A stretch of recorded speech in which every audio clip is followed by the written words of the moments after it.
Assalamualaikum warahmatullahi wabarakatuh. Halo sahabat semuanya, selamat datang kembali di Aqilas Channel. Semoga kita semua senantiasa berada dalam lindungan dan rahmat Allah Subhanahu wa Ta'ala. Amin.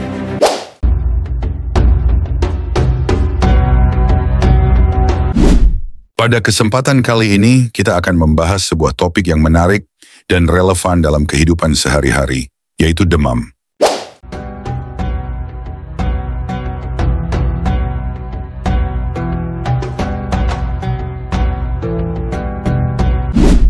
Demam sering dianggap sebagai hal yang sepele, padahal kondisi ini merupakan respons alami tubuh yang perlu dipahami secara lebih mendalam. Dalam video ini kita akan mengulas demam dari dua perspektif, yakni ilmu pengetahuan dan ajaran Islam.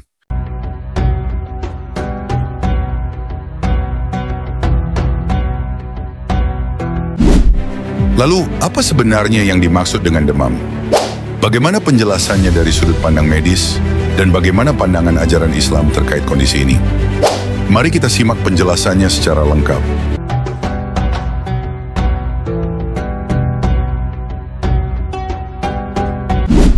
Demam, menurut Kamus Besar Bahasa Indonesia, didefinisikan sebagai keadaan badan yang panas, ditandai dengan suhu tubuh lebih tinggi dari biasanya, umumnya akibat sakit.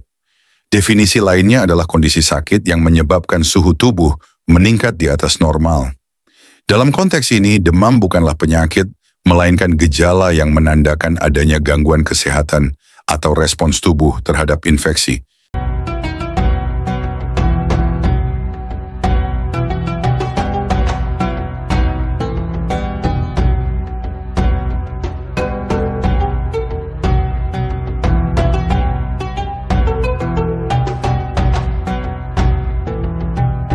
Dikutip dari Halodoc, demam umumnya terjadi sebagai reaksi normal dari sistem kekebalan tubuh dalam melawan infeksi.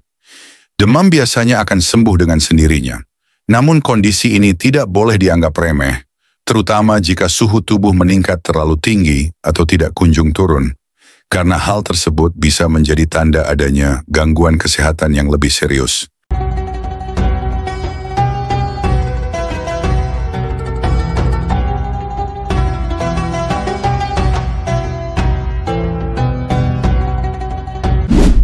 Dr. Karl August Wunderlich, seorang dokter dan profesor di Universitas Leipzig, Jerman, telah mempublikasikan sebuah buku yang berjudul Das Verhalten der Eigenwärme in Krankheiten, Perilaku Suhu Tubuh dalam Penyakit, pada tahun 1870.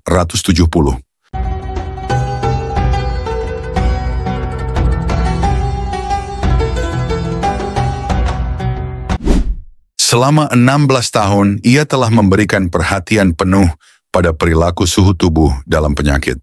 Pada semua pasien di klinik yang dimilikinya, suhu tubuh diukur secara teratur setidaknya 2 kali sehari, sedangkan pada kondisi demam dilakukan pengukuran 4 hingga 8 kali sehari, atau bahkan lebih sering sesuai kebutuhan.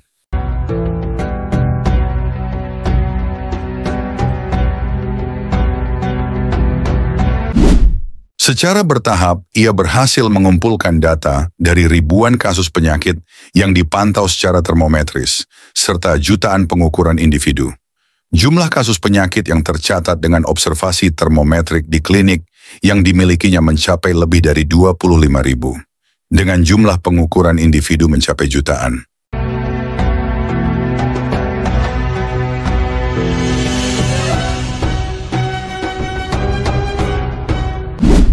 Melalui bukunya, Dr. Wunderlich memperkenalkan konsep suhu tubuh normal seseorang. Ia menyampaikan bahwa suhu tubuh manusia pada bagian dalam atau di permukaan tubuh yang terlindung sepenuhnya, dalam kondisi normal rata-rata berkisar antara 37 derajat Celcius hingga 37,5 derajat Celcius. Di ketiak yang tertutup rapat, suhu rata-rata adalah 37 derajat Celcius, sedangkan di rektum dan vagina, suhunya sedikit lebih tinggi beberapa per 10 derajat.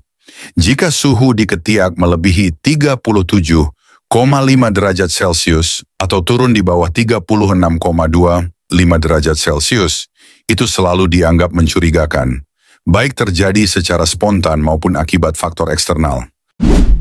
Hanya dalam kondisi khusus tertentu, penyimpangan sedikit lebih besar masih dapat dianggap normal. Suhu tubuh pada orang sakit juga memiliki batas tertentu yang tidak dapat dilampaui. Suhu tertinggi yang pernah diamati secara akurat pada manusia hidup adalah 44,75 derajat Celcius, sementara batas suhu terendah tidak begitu pasti.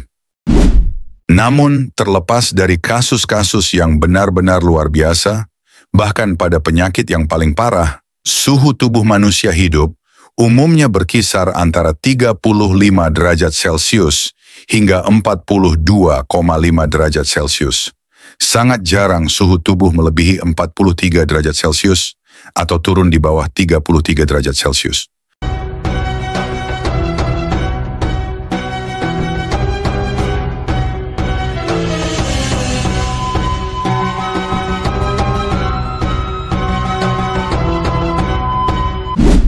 Lantas, bagaimana Islam memandang demam ini? Adakah upaya penanganan yang diajarkan dalam Islam?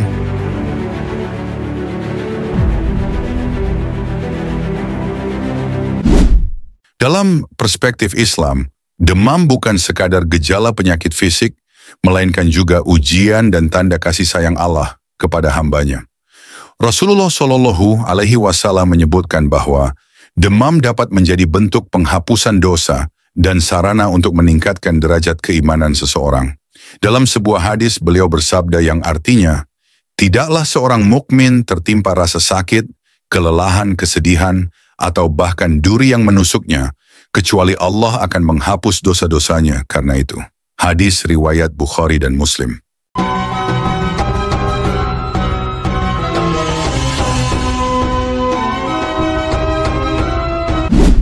Setiap rasa sakit yang dialami, termasuk demam, menjadi pengingat manusia akan kelemahan dan ketergantungan kepada Allah. Hal ini sekaligus bisa menjadi momen untuk berintrospeksi, bersabar, dan memperbanyak doa. Dalam hadis yang lain, Rasulullah SAW bersabda, yang artinya, janganlah engkau mencela demam, karena sesungguhnya demam itu menghapus dosa-dosa manusia, sebagaimana alat pandai besi membersihkan karat dari besi. Hadis riwayat Muslim.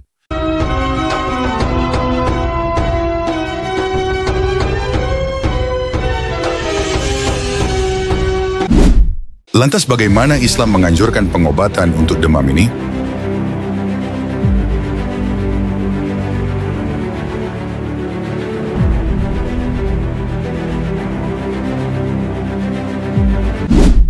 Dalam Islam, pengobatan demam merupakan bentuk ikhtiar yang dianjurkan, sejalan dengan prinsip menjaga kesehatan sebagai amanah dari Allah. Rasulullah mengajarkan keseimbangan antara usaha fisik melalui pengobatan dan usaha spiritual melalui doa.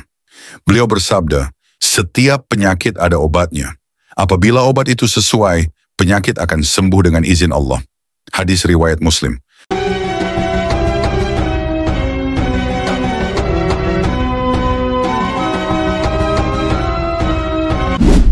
Untuk mengobati demam, Rasulullah memberikan beberapa petunjuk. Salah satu metode yang beliau anjurkan adalah meredakan demam dengan air.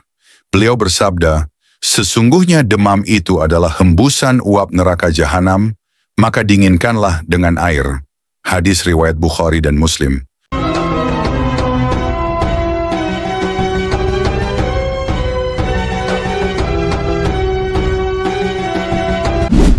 Dalam memahami hadis tersebut, penting untuk mempertimbangkan konteks zaman Nabi serta hikmah di balik anjuran tersebut.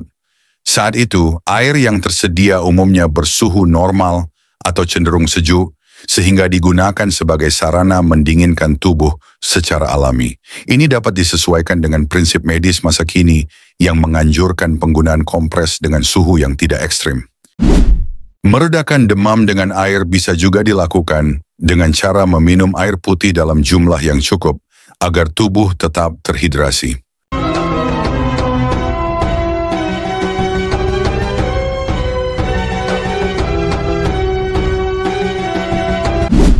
Selain itu, penggunaan bahan alami juga sering dianjurkan dalam pengobatan tradisional Islam, seperti madu, habatus sauda, jintan hitam, dan zaitun, yang disebut memiliki khasiat kesehatan. Rasulullah bersabda, sesungguhnya di dalam habbatus sauda, jintan hitam, terdapat penyembuh bagi segala macam penyakit kecuali kematian. Hadis riwayat Bukhari.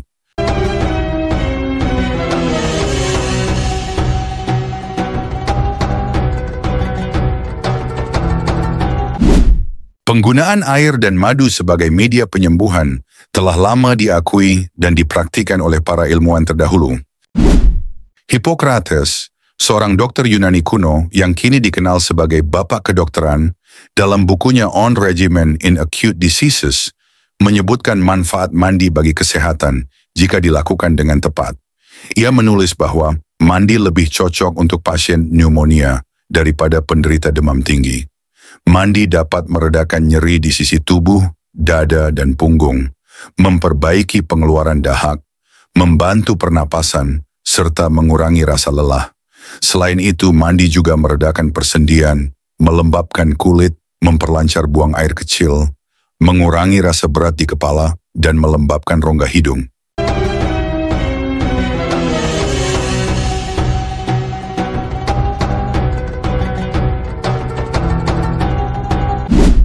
Hippocrates juga menyarankan penggunaan cairan seperti petisan, hidromel, campuran madu dan air, serta oksimel, campuran cuka dan madu, untuk meredakan demam, rasa sakit, dan rasa haus berlebihan. Pemberian cairan ini disesuaikan dengan kondisi pasien.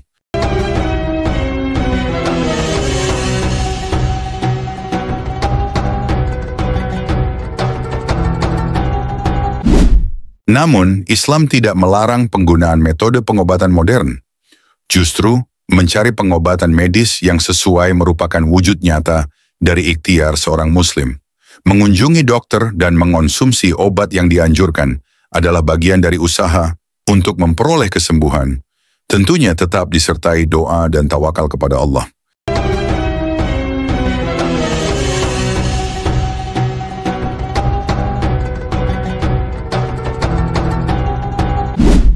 Dengan kombinasi antara usaha medis, penggunaan bahan alami, dan doa kepada Allah, insya Allah demam akan mereda dan kesehatan dapat kembali pulih.